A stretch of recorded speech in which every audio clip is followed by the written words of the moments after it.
From का episode 6 आ गया है और मेरे को ये फ्रॉम का सबसे लोवेस्ट एपिसोड लगा। क्यों लगा? क्योंकि इसके अंदर हमें ज़्यादातर कन्वर्जेशन ही देखने को मिली। कुछ ऐसी चीज़ हमारे सामने नहीं निकल कर आई जिसे देखकर शॉक हो जाएं, जैसे हमने एपिसोड 5 देखा था जिसकी एंडिंग बहुत ही ज़्यादा खतरनाक जगह पर ख़त्म की थी इन लोगों ने। पर एपिसोड 6 हमें वैसे तो वहीं से स्टार्ट होता हुआ दिखाई देता है, पर उसके अंदर हमें ज़्यादा कुछ हमें उस एपिसोड के अंदर होता हुआ नहीं दिखाई देता है। पर लेकिन कुछ चीज़ें ऐसी भी थी जिनके बारे में हमें बात करनी चाहिए, तो दोनों चीज़ों के बारे में भी बात करते हैं। तो जैसे ही हमारा एपिसोड 6 स्टार्ट होता है तो हमें वही पुलिस स्टेशन देखने को मिलता है जिसके अंदर बॉयड और जैड बैठे होते हैं। जैड बॉयड को बोलता है कि मुझे पता चल गया है कि हमें इस जगह से बाहर कैसे निकलना है। फिर वो सारी चीज़ें उसे बताता है बॉयड को, पर बॉयड को विश्वास नहीं होता है कि ऐसी कोई सुरंग है, ऐसा कोई दरवाज़ा है। पर लेकिन जैड इसे वो बोलता है कि हमें अगर यहाँ से बाहर निकलना है तो हमें उस सुरंगों में जाना पड़ेगा। वहाँ पर बच्चों की हड्डियाँ वगैरह पड़ी है, उनको वहाँ से निकाल कर और उन कोई क्रिया विरिया उसने बताई थी कि वो करनी पड़ेगी। पर लेकिन बॉयड फिर भी उसका विश्वास नहीं करता है और वो उसे यही बोलता है कि क्यों हम इन सभी लोगों की जान जोखिम में डाल रहे हैं। पर जैड उसे बोलता है कि एक बार हमें बेसमेंट जाना चाहिए, वहां पर एक डोर है, मैं तुझे दिखा देता हूँ। और फिर उसके बाद में क्या होता है, जैड और बॉयड दोनों चले जाते हैं उस बेसमेंट के अंदर। वहां से वो जैसे ही सामान वगैरह हटाते हैं तो वहां पर उन्हें कोई भी दरवाजा नहीं देखने को मिलता है, सिर्फ वहां पर एक दीवार देखने को मिलती है। उसके बाद में बॉयड वहां से बाहर निकल जाता है। जैसे ही वो बाहर निकलता है तो कॉलोनी हाउस के बाहर सारे लोग इकट्ठा हो रखे होते हैं और ये बोल रहे होते हैं कि वेक्टर जो है वो छत पर चढ़ गया है। उसके बाद में बॉयड क्या करता है, छत पर चला जाता है वेक्टर के पास में और वेक्टर से बात करता है कि उसके फादर के साथ क्या हुआ था, उसकी मदर के साथ क्या होता। तो वेक्टर उसे सब चीज़ें बताता है कि ये चीज़ें हुई थी उसके साथ में, जिसकी वजह से उसके जो फादर है हेनरी, वो बहुत ज़्यादा बुखला गए थे। उसके बाद में उन दोनों की कन्वर्जेशन ये होती है कि बॉयड जो है वो वेक्टर को ये बोलता है कि तुझे पता है क्या येलो मैन के बारे में, कुछ भी इन्फॉर्मेशन तुझे पता हो तो मुझे बता दे, बट लेकिन यहाँ से उतर कर हम नीचे जाकर बात करते हैं।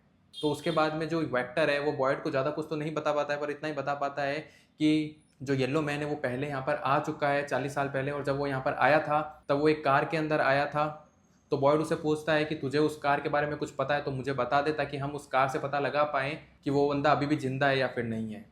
तो उसके बाद में वेक्टर क्या करता है, उस कार की ड्राइंग बनाने लग जाता है और बॉयड वहाँ से चला जाता है, क्योंकि वहाँ पर आ जाती है डोना और वो उसे लेके जाती है बाहर जहाँ पर तबिता वगैरह होते हैं, ईथन वगैरह होते हैं। ईथन चला जाता है वेक्टर के पास में और तबिता और डोना तीनों बात कर रहे होते हैं उस रात के बारे में जहाँ पर उन लोगों पर गुड़िया ने हमला कर दिया था। उन गुड़ियों ने जैसे ही उन लोगों पर हमला किया वो सारी चीज़ें वो बॉयड को बताते हैं और वो ये भी बताते हैं कि उस रात रोजर जो है वो वहाँ पर मर गया था और उसकी बॉडी वो वहीं पर टाउन के अंदर लेकर आ जाते हैं। और उसी के साथ में तबीता ये भी बताती है कि उन्हीं ने बचपन में बनाया था वगैरह वगैरह। वो सारी चीज़ें जो हुई थी ना एपिसोड 5 के अंदर वो वापस से दोहराई जाती है और बॉयड को बताई जाती है कि उसके साथ ये हुआ था।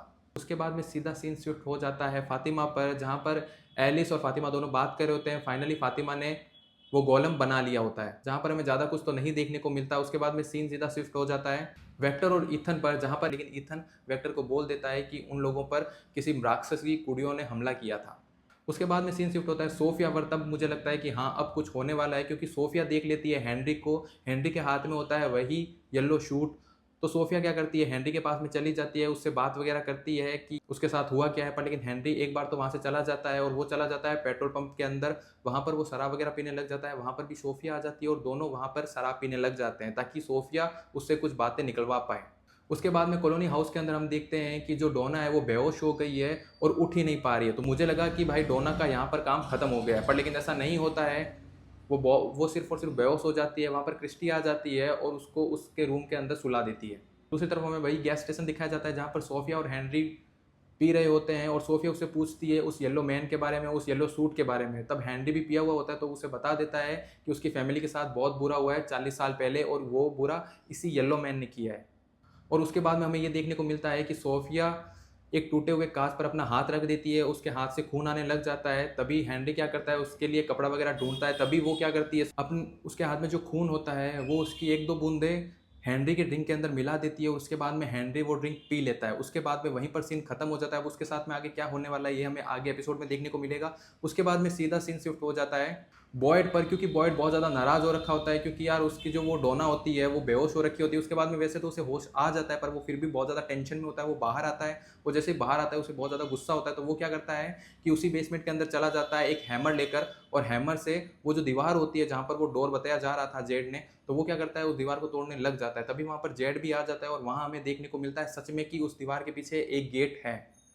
और तभी वहाँ पर एपिसोड 6 खत्म हो जाता है। और इस और जैसे एपिसोड 6 खत्म होता है तो मेरे मन में यही सवाल आते हैं कि हमें सिर्फ और सिर्फ कन्वर्जेशन दिखाई गई है और सिर्फ पास की जो चीज़ें हैं वही बताई गई है एक दूसरे के माउथ टू माउथ। उसके अलावा हमें कोई भी ऐसा सीन नहीं देखने को मिला जिसे देख कर ये लगे कि हाँ भाई ये सीरीज आगे कहीं प्रोसेस कर रही है। हाँ, इतना बोल सकता हूँ कि सोफिया ने उसके ड्रिंक में जो खून मिला है जिससे हेनरी के साथ क्या होगा ये तो अभी तक नहीं पता है। उसी के बाद में बॉयड और जेड को भी ये पता चल गया है कि यहाँ पे डोर है, और जेड और बॉयड जो है वो जेड को ये बोल देता है कि अब हमें एक प्लान बनाना पड़ेगा। अब वो लोग एक प्लान बनाएंगे जिससे कि वो सुरंग के अंदर जाएंगे और वहां जाने के बाद में वहां पर जो भी हड्डियां वगैरह होगी उनके साथ क्या करेंगे ये हमें एपिसोड 7 के अंदर ही पता चलने वाला है। बट एपिसोड 6 जो है वो 1 से लेकर 6 तक का सबसे लोवेस्ट एपिसोड लगा, जिसके अंदर मुझे कुछ भी ऐसा नहीं देखने को मिला जिससे मेरे को देखकर ये लगे कि हाँ भाई कुछ हुआ है। आपको क्या लगता है इसके बारे में कमेंट में जरूर से बताना। बाकी इतना ही था इस एपिसोड के अंदर, तो वीडियो छोटी सी बनी है। इसके अलावा अगर आप और भी कोई टॉपिक पे वीडियो चाहते हो तो कमेंट करना। आपकी क्या थ्योरी है एपिसोड 7 को लेके इसके बारे में भी कमेंट करना। मैं आपसे मिलता हूँ नेक्स्ट वीडियो में, तब तक के लिए टाटा एंड बाय बाय।